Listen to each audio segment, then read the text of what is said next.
Existe uma estrada no Brasil que já foi asfaltada, esquecida, redescoberta e continua parada no tempo. Ela corta o coração da Amazônia e é a única ligação terrestre entre Manaus e o resto do país.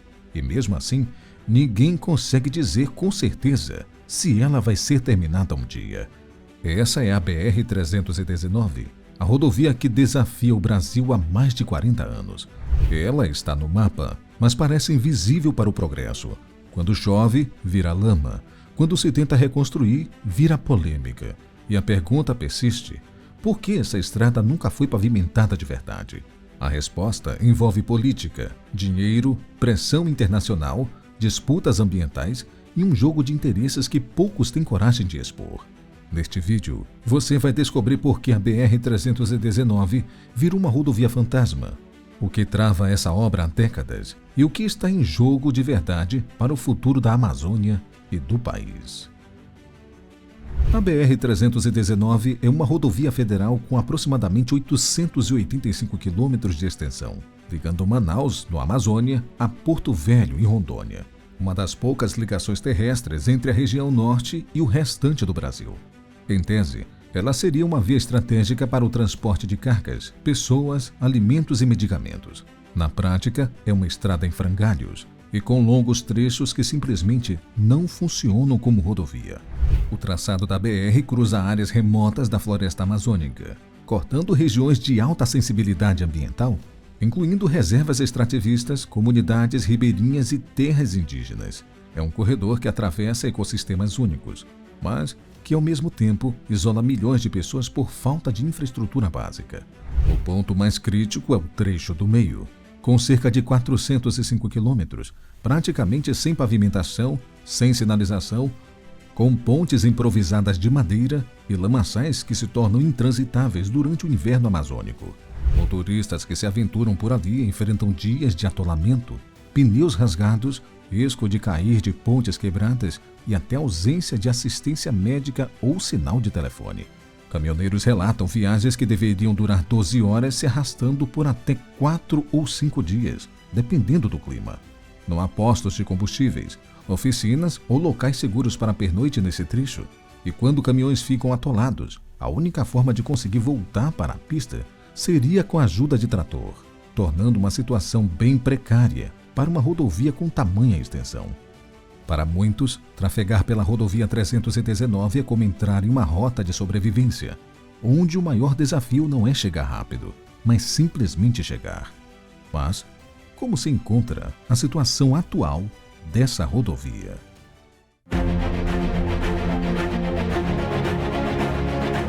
Hoje a BR-319 está longe de ser uma rodovia contínua e funcional. Apesar de sua importância estratégica, menos da metade da estrada está pavimentada de forma regular e os trechos não asfaltados continuam sendo o principal gargalo da via. Porém, vamos entender a situação dessa estrada por partes. No quilômetro 0 ao quilômetro 198, que vai de Manaus até Careiro da Várzea, se encontra com um trecho totalmente asfaltado e considerado uma boa condição para trafegar, sendo o segundo mais utilizado por quem sai de Manaus. Já no quilômetro 198 ao quilômetro 250, o chamado Lote C passou por obras de pavimentação iniciadas em 2021. Embora o progresso seja lento, houve intervenções significativas aqui e obstáculos que segurou o avanço das obras. Agora, no quilômetro 250 ao quilômetro 655, conhecido como o trecho do meio, é onde mora o desafio da rodovia fantasma, ou da BR-319. Para você ter ideia, são aproximadamente 405 quilômetros de estradas sem asfalto contínuo, com trechos de terra batida, lama, pontes de madeira e péssimas condições de tráfego, especialmente durante o período de chuvas. Aqui, o acesso é tão precário que muitos motoristas simplesmente evitaram passar por essa região. E para finalizar a rodovia, temos o quilômetro 655 ao quilômetro 885 Porto Velho. Os últimos 230 quilômetros são asfaltados, embora com qualidade variável. Alguns pontos exigem manutenção, mas, no geral, é um trecho trafegável. Essa descontinuidade no asfalto é um dos principais motivos pelas quais a BR-319 continua sendo chamada de rodovia fantasma, presente nos mapas mas quebrada na qualidade. Porém, por quais motivos essa BR ainda não foi totalmente pavimentada?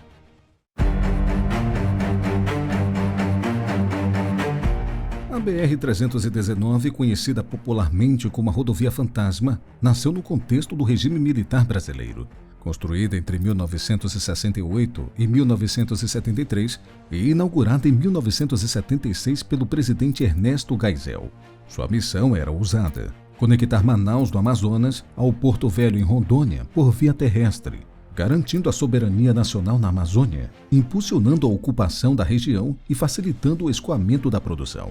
Nos primeiros anos, a BR-319 chegou a ser totalmente asfaltada, mas logo sucumbiu à falta de manutenção, às chuvas intensas e ao solo instável da floresta. Na década de 1980, especialmente o trecho do meio, cerca de 400 quilômetros entre o quilômetro 250 e 650, ficou praticamente intransitável. A estrada foi abandonada, deixando dezenas de comunidades isoladas e Manaus praticamente sem conexão terrestre com o resto do país. A partir daí, ela se tornou um símbolo de promessas não cumpridas. Diversos governos tentaram reativar a rodovia. Em 1996, ela entrou no Plano Brasil em Ação do governo Fernando Henrique Cardoso, sem avanços. Em 2007, no governo Lula, a BR-319 foi incluída na PEC e alguns trechos começaram a ser recuperados, principalmente nas extremidades. Em 2021, no governo Bolsonaro, iniciou-se a pavimentação do lote C, entre os quilômetros 198 e 250, com previsão de 52 quilômetros de asfalto. No entanto, o projeto enfrentou críticas ambientais e disputas judiciais que resultaram na suspensão das obras em 2024 por decisão da Justiça Federal, alegando falhas no licenciamento e ausência de consulta a povos indígenas. Hoje, a discussão sobre a pavimentação da BR-319 ressurge com força. A necessidade de desenvolvimento regional, a redução do isolamento logístico do Amazonas e a vulnerabilidade de Manaus diante de eventos climáticos extremos reacendem o debate. O governo federal a incluiu no novo PAC e propôs um modelo inédito de fiscalização ambiental permanente, com portais de controle e monitoramento ao longo da rodovia.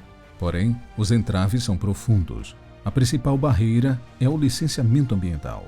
A BR-319 cruza diversas unidades de conservação em terras indígenas, o que exige estudos ambientais rigorosos e medidas de mitigação que satisfaçam a legislação e os órgãos de controle.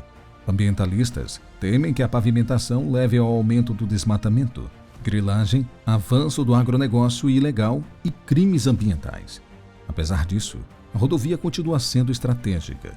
Sua reativação poderia baratear o transporte de mercadorias para Manaus, oferecer uma rota terrestre alternativa ao transporte fluvial e integrar o norte ao restante do país de forma mais eficiente.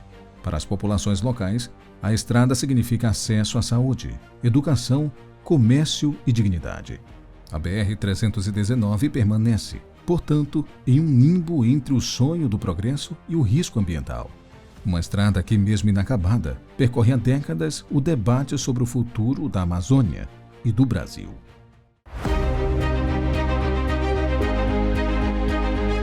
A BR-319 não está sozinha quando o assunto é situação precária e abandono. Ao se falar nela, logo vem em mente a estrada isolada, no meio da floresta, cheia de promessas não cumpridas e com enormes desafios para ser recuperada. Mas o Brasil tem outras rodovias em situação muito parecidas, algumas até piores. Duas delas são a BR-156 no Amapá e a BR-242, que liga o oeste da Bahia ao Mato Grosso. Elas ajudam a mostrar que a BR-319 não é um caso único, mas parte de um problema maior: o abandono de estradas estratégicas em regiões importantes do país. Para você entender melhor, a BR-156 liga a capital Macapá até o Oiapoque, lá no extremo norte do Brasil, na fronteira com a Guiana Francesa. São cerca de 800 quilômetros de estrada, com aproximadamente 60% asfaltados. O restante vira lama pura durante a estação chuvosa. Caminhões ficam atolados, cidades inteiras ficam isoladas e o transporte de alimentos e medicamentos simplesmente para. Muitas vezes, só o exército consegue passar. Agora, no caso da BR-242, com mais de 2.300 quilômetros, ela se torna essencial para o progresso brasileiro. Ela liga a região agrícola do Mato Piba, Maranhão, Tocantins, Piauí e Bahia ao centro-oeste. Por ali passam grãos, máquinas fertilizantes, tudo que move uma das áreas mais produtivas do Brasil. Mas mesmo com tanta importância econômica, trechos inteiros ainda estão sem asfalto. Durante as chuvas, caminhões atolam, cargas se perdem e os prejuízos são enormes. Em 2023, produtores relataram milhares em perdas só porque não conseguiram escoar a produção. E o mais impressionante, essa situação se arrasta há décadas. Assim como a BR-319, a BR-242 vive de promessas. Ela também foi incluída em planos do governo e também teve projetos anunciados, mas também ficou no papel. A diferença é que enquanto a BR-319 esbarra em questões ambientais e legais por atravessar a floresta amazônica, a BR-242 enfrenta um abandono político, mesmo sendo vital para a economia. Essas comparações mostram que o problema da BR-319 é grave, mas não é único. O Brasil tem uma infraestrutura rodoviária marcada por abandono, falta de planejamento e promessas vazias. Enquanto isso, comunidades ficam isoladas, produtos não chegam ao destino e regiões inteiras perdem a chance de se desenvolver. O que une essas três rodovias, BR-319, BR-156 e BR-242, é o mesmo cenário. Elas foram pensadas para integrar o país, mas acabaram deixadas para trás. E agora, enfrentam desafios intensos para sair do papel ou para voltarem a ser o que um dia prometeram ser. Obrigado por ter assistido este vídeo até aqui. O que achou desse tema? E já passou pela experiência de atravessar a Estrada Fantasma, a BR-319, ou algo parecido com ela? Deixe aqui nos comentários a sua experiência. Eu vou ficando por aqui. Um forte abraço e até o próximo vídeo.